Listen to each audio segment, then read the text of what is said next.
So this is a movie, part two of about how God perfects you. By God enables you. That's how He does it. He's an enabler. He enables you to exercise your inner vision. He enables you, but you are the one who has to do the exercise. It's sort of like this place where I am. I'm at Sperlino Y. This is the campus out here, and there's also a building with a lot of exercise machines, like literal exercise for the physical body in it. And the machine, so the Y has enabled me to exercise my physical body, but I still have to do the exercise. But instead, I'm out here talking to you. Am I wasting my time? Who knows? Would I be better off building up my biceps? Only time will tell. Um, and so that is the name of our church, Inner Vision. And the name of our organization is World Harmonic Unified Ministers, which is HUM as an acronym. Yesterday I said that we uh,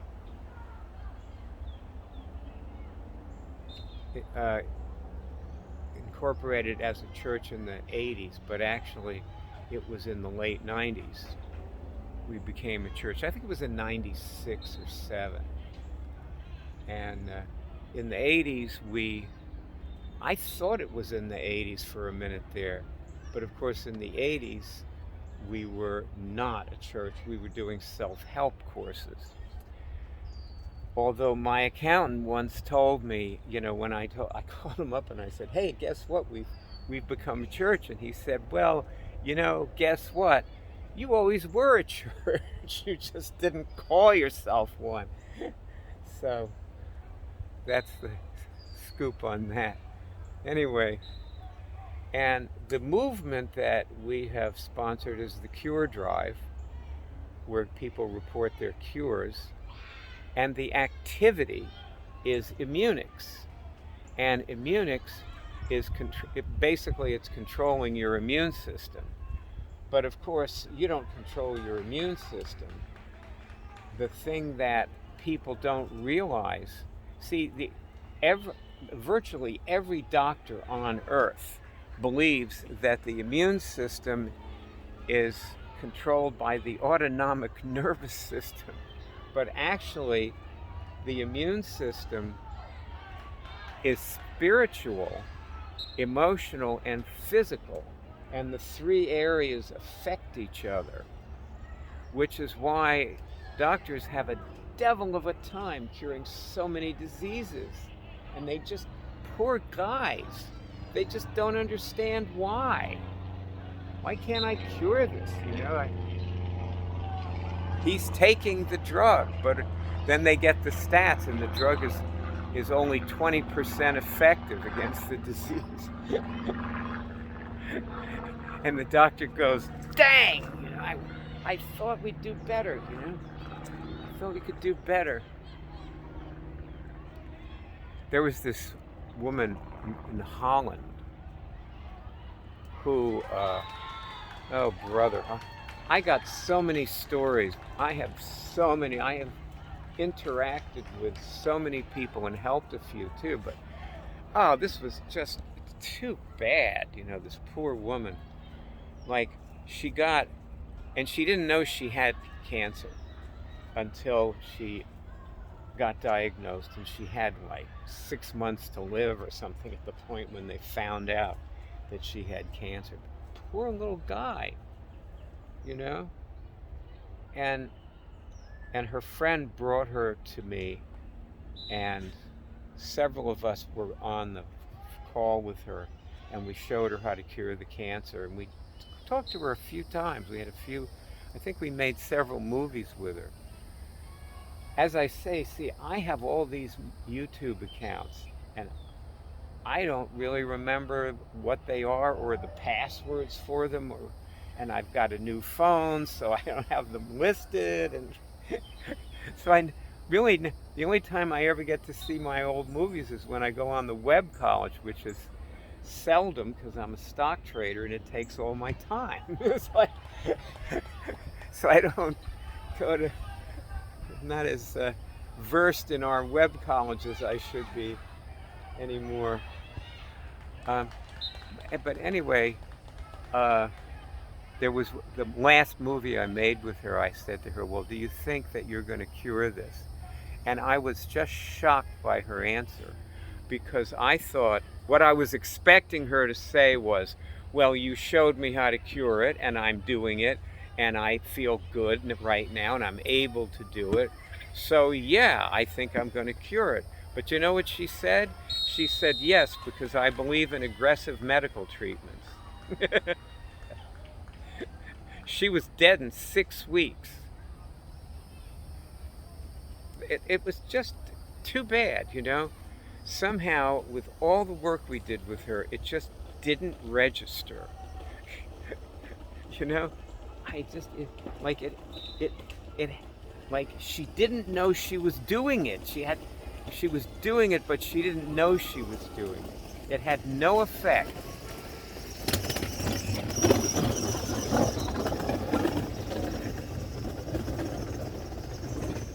Parents buy their kids these gigantic toys. Like this kid has this huge, you know, plastic car that he's riding. It's just great.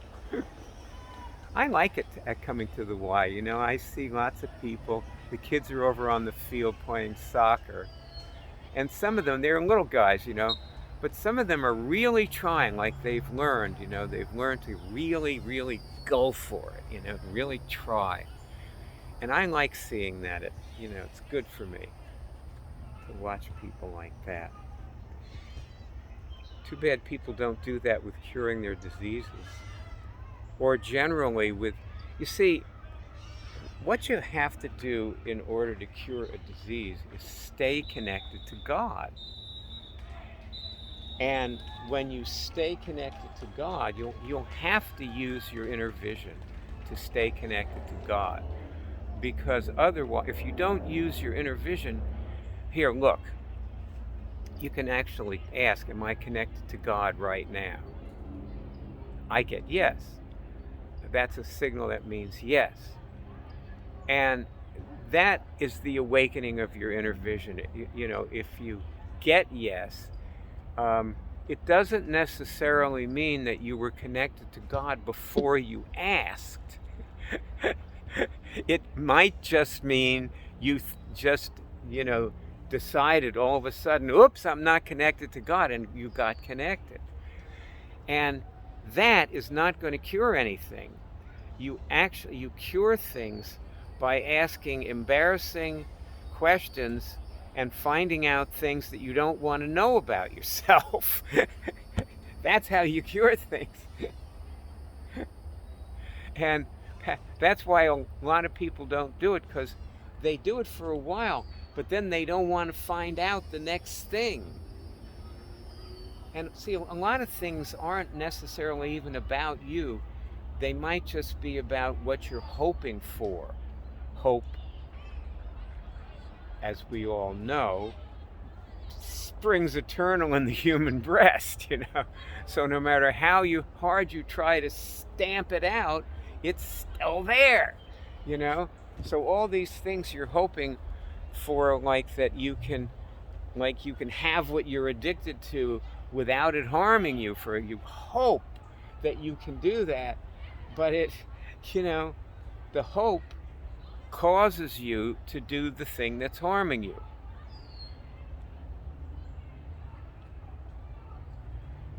So, but getting rid of it, immune dysfunctions, you can kill a virus, but you can't kill an immune dysfunction. You have to give up employing it, and that can take a lot of training and commitment. self, just self-discipline, or if you want to call it that, or will, the will to handle it.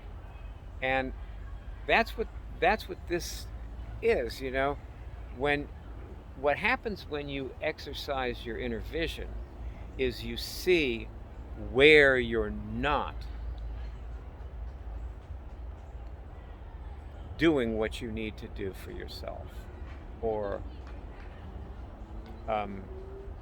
being how you need to be. Like, you could ask things like,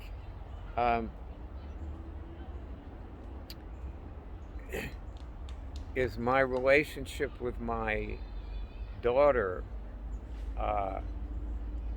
helping or harming me? Or helping or harming her? There's like hundreds of questions you could ask just about that one thing. And God will answer them, but you have to not only ask them, but you have to be willing to hear the answer.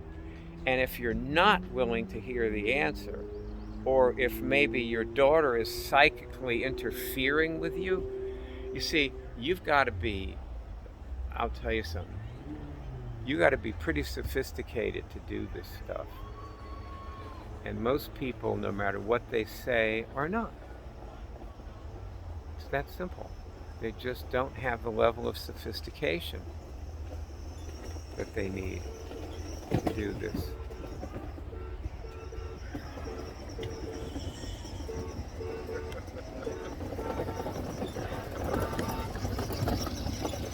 That's pretty cool.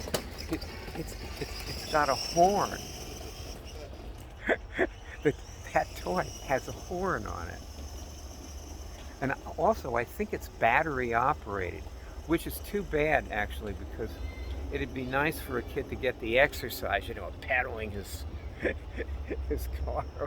But, kids aren't really that interested in exercise, I guess. It sets them off in life on the wrong foot, if you give them something that's too mechanical. Anyway, but I think, what? I think for most of us, have been set off in life on the wrong foot. And our parents give us wheat gluten, and we get obese at the age of 7. See, I never realized how much gluten I ate when I was a kid, or what happened. I didn't realize it, but see, I basically stopped eating wheat gluten when I was, around in the 1970s, really probably when I came to New York. Right from there, this guy told me about macrobiotics, and I started eating beans, rice, fish, and not bread and salami and stuff. Although there was very good bread and salami in my neighborhood, but I started more staying away from it. And so I've been kind of on a gluten-free or a reduced gluten diet since 1968, with many notable exceptions. And the less gluten I ate, the thinner I got. And so here I am at the Y, and I'm in the exercise room, and I'm watching these people, and they're like trying so hard to to lose those pounds, get rid of those extra pounds, and they're never going to do it unless they get rid of the gluten. Never going to do it. They will kill themselves first with the exercise and just damage their bodies. Well, also, they don't know much about posture, which, if you're exercising, is critical. Absolutely critical to have the right posture. It's funny, isn't it, how we were talking about all this spiritual stuff. And, it really all comes down to these nitty-gritty issues like this. Like, are you willing to give up gluten? Because if you're not willing to give up gluten, how are you ever going to cure cancer? Think about it. And I have to. There was this woman who was obese who was at the doctor's office where I was going for a checkup. And so I decided, I said, I'll give you a tip to this girl. She was very sweet, you know. And I said, I'll give you a tip. Cut out sugar, cut out gluten. And she said, well, I guess I'm always going to be obese because I love sugar. And that just shut me up.